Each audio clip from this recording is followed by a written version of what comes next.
What do I think about RV living so far? I've had a chance for the last, I would say, 2.5 months where I've been strictly living in my RV. And I want to kind of just tell you how it is, how much it costs, etc. Let's get stuck in.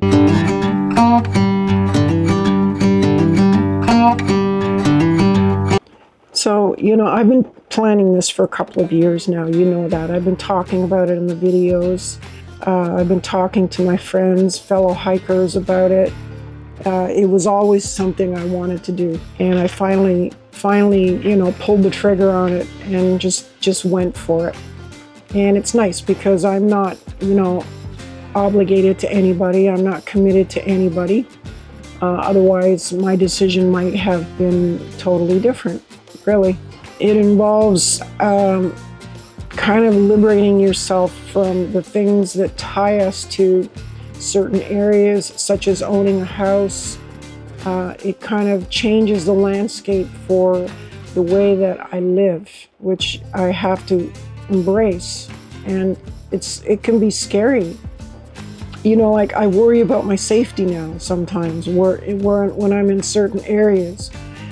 If I got robbed at gunpoint, there's nothing I could do.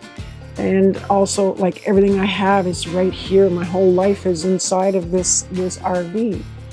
And so I have a lot to lose, which means I really have to be diligent about staying safe, staying in areas that I know I'll be fine, making sure I'm in well-lit areas if I'm out alone.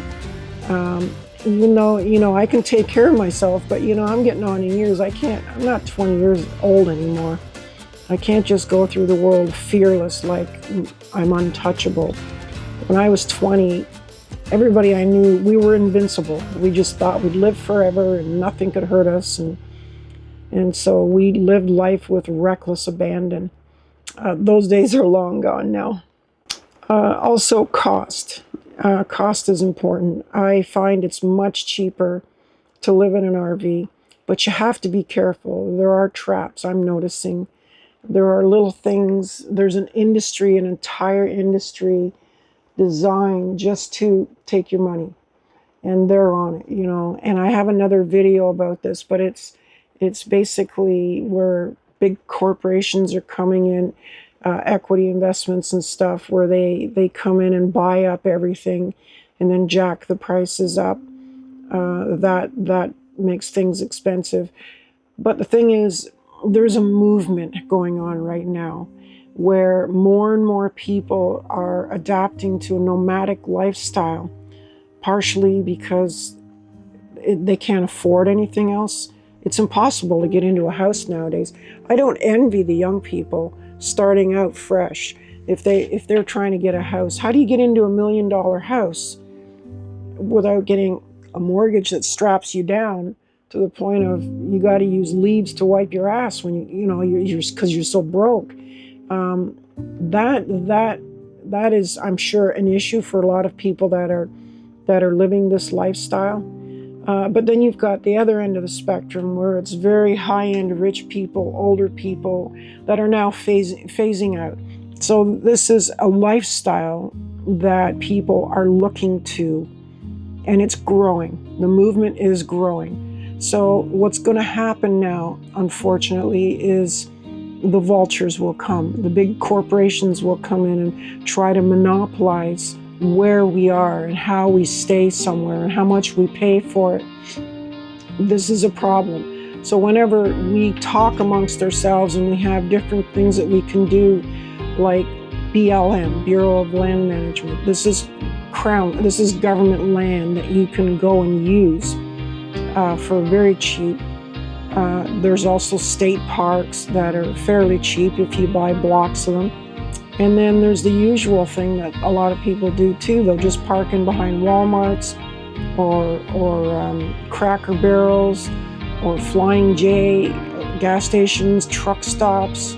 I mean, it's not a lifestyle I want to that extreme, because I don't want to move every single day. I like to come into an area, see an area, explore that area, hike it, know that my rig is safe if I'm away from it. I'd like to live a little higher than the base nomadic lifestyle, simply because I just don't want to move that much. The more you move, the more you spend. That's something I'm learning very quickly with RV living. So with all that, how much does it cost? It's costing me around an average of around 1,500 a month. It cost me $800 for gas to come down from Canada. It costs me a lot less for food now because I'm eating differently, of course. And I don't store as much food in the RV because I don't have the space. So food's not bad, but you've still got insurance on the vehicle. You've still got your gas. You've got your wear and tear. You have maintenance. You have to pay to go to places if you're going to campgrounds, or if you're going to even BLM land. You have to pay the government a yearly fee, to be able to access these places, right? So nothing's free. That's the bottom line. Nothing is free. But that being said, 1,500 a month for me gives me quite a comfortable lifestyle. I can go now anywhere in the US for 3 weeks at a time, which is about as long as I want to stay in any one place anyway, and keep it as part of a package. And I'll show you that. That's in the video. Check it out. It's up there, or up there. Not sure. I'm directionally challenged. I'll link it anyways for you. But there's a video that talks exactly about that. There are options you can have if you are deciding to live this lifestyle. More on that. If you buy an RV, always buy used. And do not buy COVID RVs. Do not buy anything that was built during COVID. Everybody that's ever bought them have had a horrible, horrible time. One lady across the street here where I am, last year, hers burnt to the ground.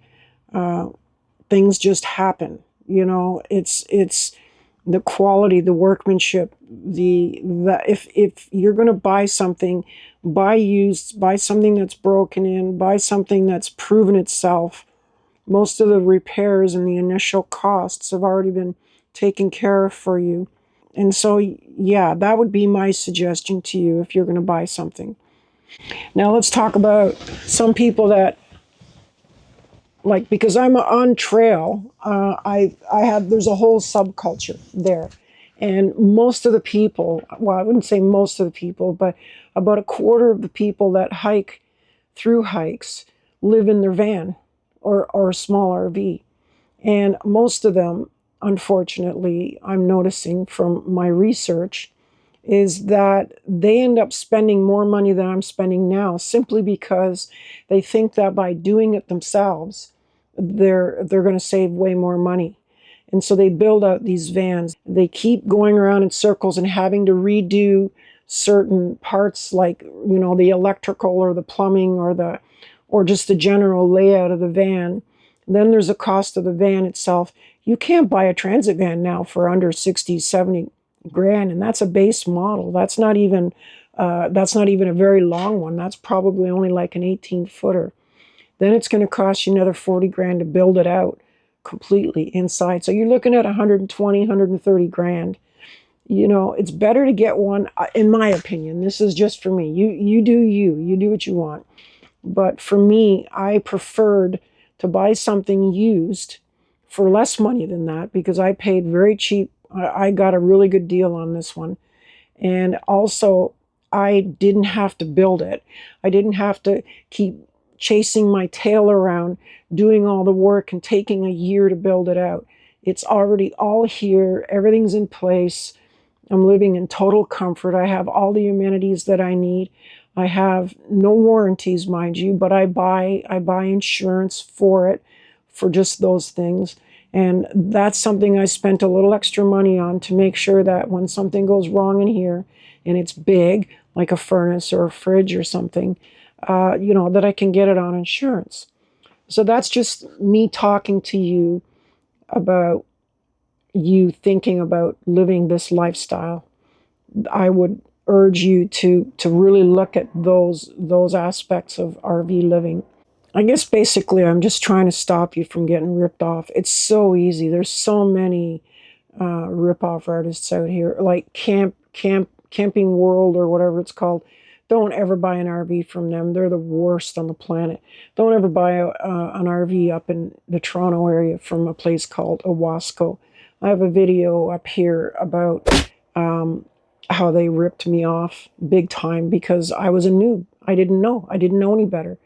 I walked out of there $500 and I got nothing. I got an oil change. That was it. Who pays $500 for an oil change? Nobody. But they managed to do it. And then they ripped me off for $2,000 uh, to sell me solar panels that I didn't even need. I couldn't use them. So just be careful if you're considering this lifestyle. Now, it's not all bad. It's not all bad at all. In fact, it's amazing. Let's talk about the good stuff. It's total freedom. This is like just absolute freedom. And it's funny how if I don't like it here, I mean, I can just pick up and go. I don't have to stay anywhere. If somebody says to me, "Hey, we're doing this, we're going there," like Chap and all them for the AT, they all wanted to go hiking, and I'm like, "Hell yeah, dude, I'm in. Let's rock." I just jump in my RV and I drive down there, and I'm ready to go to the trailhead. And then when I come back, my home is right there waiting for me. I don't have to fly. I don't have to do anything. I mean, it was expensive coming to and from the trail, spending the money to travel to the trail, and then but still having to maintain a house back home, and pay the mortgage and the taxes and insurance and utilities. When my RV is sitting here doing nothing, I pay nothing. It's costing me zero. If anything, it just costs me to store it. There's places down here that'll store an RV for $40 a month. I mean, anybody can afford that. If I'm doing a through hike, for example, and they have security, they watch it for you. So I love it. I love the total liberation, the freedom of just going where I want to go, right? I love meeting people and going to new places. It's exciting. I mean, I should have done this 20 years ago, honestly. And I was thinking about it 20 years ago, but I didn't. I was scared, just like anybody. It's a big step. You don't want to just jump in both feet. Anyways, I'll try and keep it short because I tend to blab on a lot. But it's amazing. My first impression of RVing, living a nomadic lifestyle, is amazing. You do have to be ready to. I wouldn't say detach yourself from your friends, but you have to understand that you're going to be moving a lot around. So keeping in touch and seeing friends that you're used to seeing all the time, you're going to have to get used to just seeing them maybe once a year, or however you plan your way of doing it. And some people just buy an RV, they go and rent a lot, and they just stay there for 6 months near their family and friends. That's a great way of doing it too. But yeah, to answer the question, I love it. I love this. I'm so much calmer. I'm healthier. I feel better. Um, I sleep amazing. There was this thunderstorm. When I hear the raindrops on the roof, it reminds me of camping, on a tent. I love rain on a tent, especially a Dyneema tent, because for some reason the rain is so much louder on a Dyneema tent. But uh, yeah, I so far it's amazing, and I'm going to continue to do it. But please understand, this isn't going to be the main focus of the channel now. I will include this because this is part of my life. This is part of what I'm doing. But a big part of the reason why I bought the RV was also to support my lifestyle, which is an outdoor hiking style of living, traveling style of living. Doing the Camino in Spain was a highlight of my life. Being in Paris, being in Bordeaux, and drinking world famous wine, which I didn't care for much, but that's another video. I still prefer California wine. Sorry. But I mean, even now it's raining. I can go jump in the swimming pool if I want. This is great. I mean, I don't have to see winters. I don't have to have hardships. I don't have to. You know, there's so many things that I can eliminate now from my life and add nothing but positivity. Like everything is very positive. It's very uplifting. It's very empowering. I love this. I love this. And I'm excited to see what the future brings, you know? So, hey, why not? Should, I mean, let's go check it out and see what's going on and let's go get it.